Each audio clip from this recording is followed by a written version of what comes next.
Soraka, I think, was great there. I think he's a great Soraka. But when he's on Alistar, it just kind of hits different, right? Yeah, they paint the picture a little bit for me because I've become a little bit addicted to his. So CFO, they're going to have the extra pushing power of the grubs for these turret plates. We'll see how much extra money this does result in the early game especially.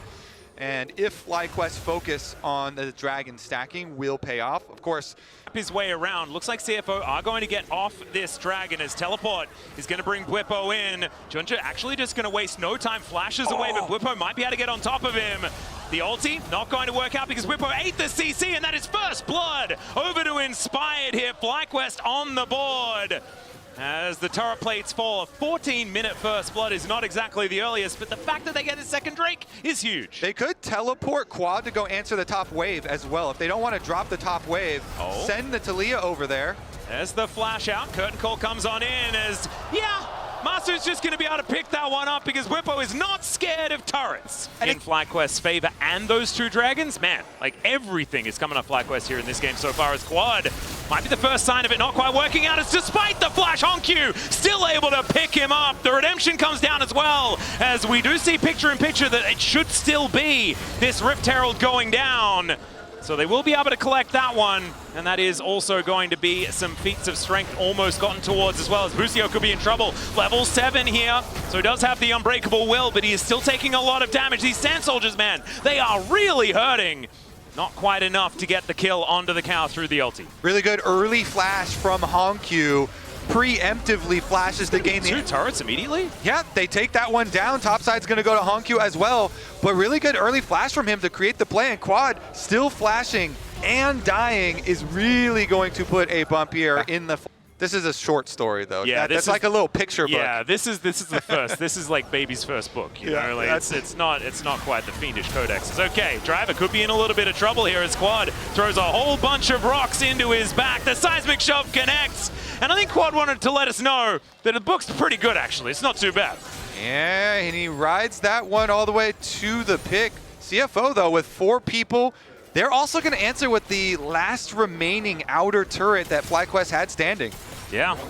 And Doggo is, of course, Valkyrieing forward into Busio as the slow comes through. Masu is in so much trouble. He has to get out of there. Does have the curtain call to follow up if there is going to be anything more, but takes the cannon and will now be able to head back home. CFO, though, they are just tearing things off the map over and over again. And now, with the outer ring dead, the map is so dark. FlyQuest can have a real tough time at making their way over here to contest this dragon. I think that one is gone. That is an Oyster dragon. What does an Oyster dragon look like? Oh, like a mountain drake. Oh, sorry, yeah, the Oyster dragon. That's all right. Doggo and Masu back here in this lane. I think Masu knows now that if the Corki goes anywhere near him, it could be problematic, but he hasn't bought in quite some time. It's okay. Driver back in lane, maybe back in trouble again as Bwipo. We're going to try and take him down. There's the all out. See whether Driver can actually survive this one. Deadly Flourish will be avoided. There's the curtain call as Driver desperately trying to get out of here, but I don't think he's going to be able to do so. The last bullet doesn't connect, but Bwipo does have a Q. Manages to take that one down. Meanwhile, on the other side of the map, because there were 2 that showed top, CFO have decided that it's time for Otacon, and then they decide it is too dangerous. Not a decision they often make, to be perfectly honest, as Rift Herald is going to be thrown into the mid lane. Shelly a little bit confused about where she is. We'll be able to wander towards... Okay, never mind. She is just going to be herded on back. the map. CFO, though, they're starting back up the Otacon. Is this just gone? I mean, Honku does need to be there if they want to have the DPS, but things are very, very dark on this map right now. Busio is going to rotate his way down. CFO have all the information they need. This is just gone. And you were talking about the great experience crisis of the early game of this series.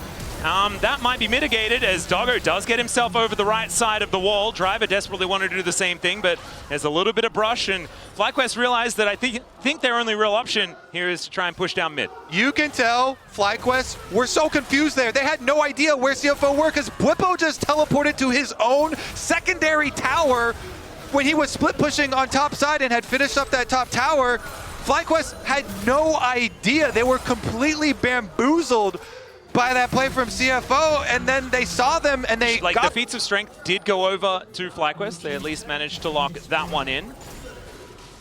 So it's not end of the world or anything like... Move over towards this dragon, and they should be able to get this early setup.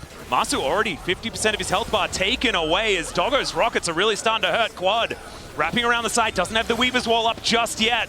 There's now Driver on that flank angle, checking for Inspired, who should be able to get himself in here. We'll see whether they want the turn or whether they want to get themselves the Dragon. FlyQuest moved their way in though, Inspired biding his time to make sure he gets in at the opportune moment. Solar Flare goes entirely wide as Inspired gets his way in there. Junja having to flash his way out though. Seismic Shove gone wide, Equalizer is down. Not doing too much though, as we can see. As the Drake already low as well. The exhaust comes on down. Whippo gets into that backline. Kaiwing's in a little bit of trouble. And down goes the Xin Zhao. That's going to be the Drake going over FlyQuest. Pick up the soul point, but have they found the fight? Driver still wanting to try and burn them. As Honkyu gets on in there. There is Whippo looking for the angle. Emperor's Divide though will be his shutdown. And it's Doggo that picks up the kill. Look at these health bars. Doggo desperately wanting another Valkyrie, but he will not be able to get in there. And FlyQuest gets soul point. And they get relatively out of there. Yeah, they Oh my god, Honkyu is doing so much damage to this objective. FlyQuest's going to have to make a decision. Teleport is going to come through from Whippo as they get a nice knock up onto Kaiwing. He's thrown back with the shove. Equalizer goes down though, and Quad is just dead.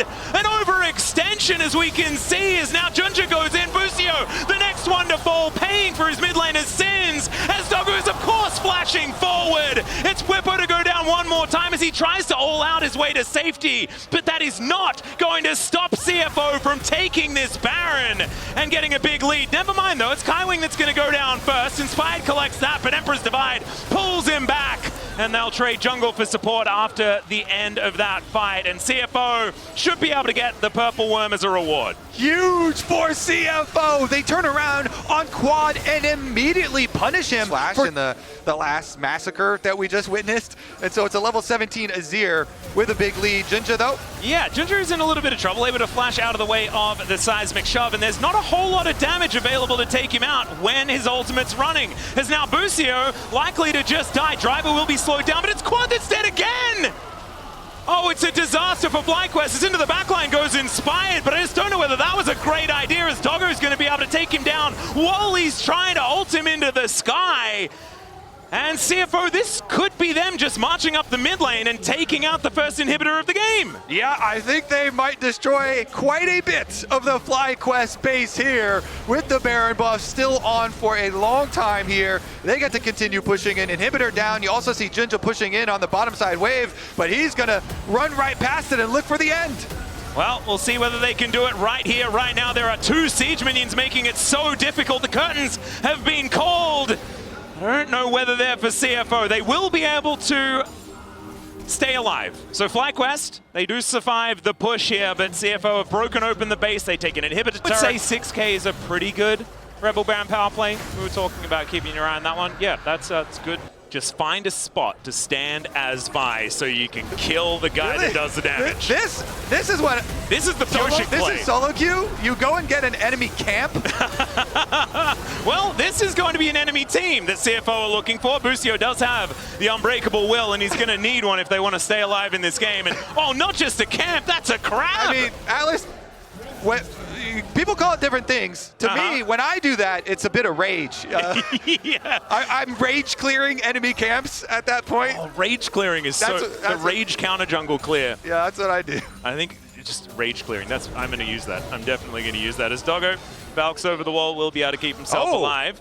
But now the wraparound has happened. It's not only a rage clear, it might also be Driver going down, but he does spot him here. Inspired, not quite with the surprise play that he wanted, but it's the all-out to bring them underneath the turret. Junja is going to be the first one to go down, as Doggo is, of course, over the wall. Honkyu goes golden, as the Solar Flare is going to interrupt that curtain call. As, my God, how did Doggo do that much damage? That was disgusting, but still, he is now dead. I think Fly is still alive. Atlas, right, that you want to create some more chaos, and so they're going to continue to do it.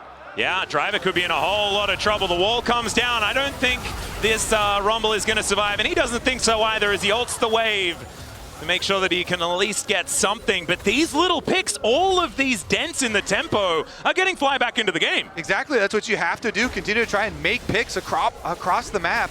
Go through the fog of war. Do we have to well, let's see about the teleport out. I say just keep on fighting. Well, that's exactly what they're going to do, as Junja, once again potentially in trouble, does now have Honkyu and Kaiwing in the area. As the knockback from Bwipo, there is another kidnap, like you said before, but it's going to be flashed this time. Blast Cone makes things problematic. Oh, the rocks go down. Honkyu, so much trouble, but still the damage is there because Doggo shows up. Massive amounts to come on through, but it's already 2 for FlyQuest. Doggo trying to survive against Bwipo. He flashes over the wall and picks up a double, but Fly still able to win the fight, and it should be the Baron. Baron is alive. It is. Okay, Doggo's still alive, though. You have to respect Doggo. Driver is turning up as well, but I mean, Doggo's health bar is not exactly high. As Masu gets himself in there, it's looking like they're not going to go for this Baron. Good job. They're not taking the bait here very quickly. They know it takes FlyQuest way too long to do the Baron, so they're not running into it. Yeah, Weaver's Wall goes down. I mean, they left a control ward there, but the Equalizer is still going to do so much work as the Baron, they're still on it. The spikes are really hurting. Inspired, still lower and lower, and Doggo wanting that wraparound. Driver gets in there with the flamethrower, and there's Doggo! It is going to be the Baron secured by FlyQuest, but can they keep anyone else alive? The Empress Divide comes in, it's a double in the end for Doggo, and so there are a few Barons left up here for FlyQuest, but there's no people. Yeah, there's only an Alistar and a Cassante to defend the base. CFO are going to come, and they're going to try and finish. All right, let's see whether they can make that one happen as Honkyu shifts some sands to get himself towards Bwipo, whose health bar is extraordinarily large. Driver looking for the flanking Busio, and Junju's going to catch him because he's walking up mid lane to get back to his team. He's holding the wave. It's the Marin strategy yet again, but I just don't know whether it's really going to work. As CFO, they're going to move back. They're going to get themselves their own soul point, but it did save the game, Kobe. It did say, never mind. Maybe it's just, oh my, this game, it's just ridiculous. It certainly bought them some time, It bought them some time. They might have been coming back to do the Dragon anyway. However, it did look a little bit, I got flashbacks, you know, to that Maokai standing stalwart to stop the end of the game. Yeah, it does buy them some time. With every dumb joke that I make. Biggest difference, though, of course, extra full item on both CFO carries. So they have so much power here, but FlyQuest... Oh, Bwipo going in. There's the wall as well. Quad, though, keeping himself relatively safe this time as Honkyu goes golden. Seismic shove is going to be avoided with the flash, but Bwipo picks him up, but he's not going to be able to withstand the Emperor's Divide. Into the backline goes Inspired. Busio's there. They need to kill Honkyu, and down he goes. Quad's getting flashed on, though, by Driver, who's looking to burn down Masu. Doggo's still alive as well, and the rest of CFO have dealt with the other onslaught on the other side of the fight. Down goes Inspired as Junja, with full health, is going to be able to make his way out. Now they're pinging on the mid lane, but I think It is known to CFO, and they're not going to let him get away with it. Yeah, Doggo will be able to spot them out here. There is and an open door on the base. They should be able to finish this game, but I've said that before. This time it feels over the longest game at Worlds, which we did just have yesterday. Great job all around, everybody. 51. The games are getting longer, as we're seeing, as these inhibitors may not have much longer, but we'll see. This bottom one's certainly going to go down as Bwipo looking like he's defending this. Wind becomes lightning comes through. Man, that health bar on the Cassante is so massive. But these inhibs are still going to go down. The flank angle there from Inspired. He still wants to look for it as they're under Nexus turrets now. Driver wanted to see what's going on. I believe spotted him just there. The first Nexus turret going to be lying on the floor. They need to pull the trigger if they want to stop CFO from taking this. But you can see they're playing so carefully as CFO not wanting to take any undue risks. As Seismic Shove will be Sonya's. And there's the Emperor's Divide as well. Honkyu keeps himself alive. They're still desperately trying to get on top of him, but it does not work. The young player is able to say no to FlyQuest and will now be able to take down the Nexus. It took a little longer than we may have expected, but